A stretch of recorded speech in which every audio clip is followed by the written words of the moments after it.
আল্লাহ পাকের শুকরিয়া যে যত বেশি আদায় করবে, আল্লাহ পাক বলেছেন লা ইন শাকারতুম লা আযীদান্নাকুম, তোমরা আমার শুকরিয়া আদায় করো আমি তোমাদের প্রতি আমার নিয়ামতকে বাড়াই দিব।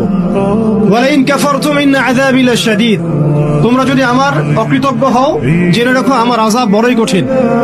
সবসময় চিন্তা করবো আমাকে আল্লাহ কি দিয়েছেন, এটা চিন্তা করবো না আমাকে আল্লাহ কি দেন নাই। আল্লাহ পাক আমাকে সুস্থ রেখেছেন, নিরাপত্তা দিয়েছেন, আমি খাচ্ছি, পান করছি। এই যে নিয়ামত, আল্লাহ পাকের যে অগণিত নিয়ামত, এটাকে স্মরণ করা এবং সে অনুযায়ী শুকরিয়া আদায় করা। সবসময় চিন্তা করবো আমাকে আল্লাহ কি দিয়েছেন, এটা চিন্তা করবো না আমাকে আল্লাহ কি দেন নাই। আল্লাহ পাক আমাকে সুস্থ রেখেছেন, নিরাপত্তা দিয়েছেন, আমি খাচ্ছি, পান করছি।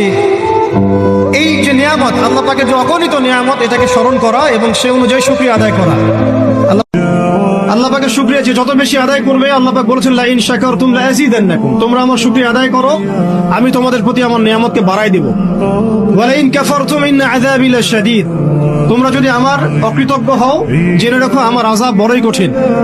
সবসময় চিন্তা করবো আমাকে আল্লাহ কি দিয়েছেন, এটা চিন্তা করবো না আমাকে আল্লাহ কি দেন নাই। আল্লাহ পাক আমাকে সুস্থ রেখেছেন, নিরাপত্তা দিয়েছেন, আমি খাচ্ছি, পান করছি। এই যে নিয়ামত, আল্লাহ পাকের যে অগণিত নিয়ামত, এটাকে স্মরণ করা এবং সে অনুযায়ী শুকরিয়া আদায় করা। রিজিক নিয়ে টেনশন করবেন না। এখনকার যুব সমাজের সবচেয়ে বড় টেনশন রিজিক। একটা জব, একটা ভালো জব, একটা ভালো ব্যবসা, সে সিকিউরড লাইফ চাচ্ছে।